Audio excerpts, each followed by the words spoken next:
ما تطري عليك نجران الا تطري عليك يام، اذا طارت عليك يام لازم تطري عليك ذا البيتين. والله انك تشوش معها لو ما انت بيام. اللي يغنون هدايا مقبره يام انت خافق جنابيها، هذه لبن سمره. انا اعتقد ان هذا النشيد الخاص بقبيله يام.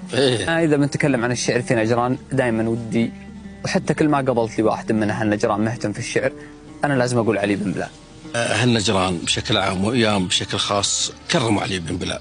ترى ما هو بعلي بن بلال حاله. ترى شاعر يام ما يضام.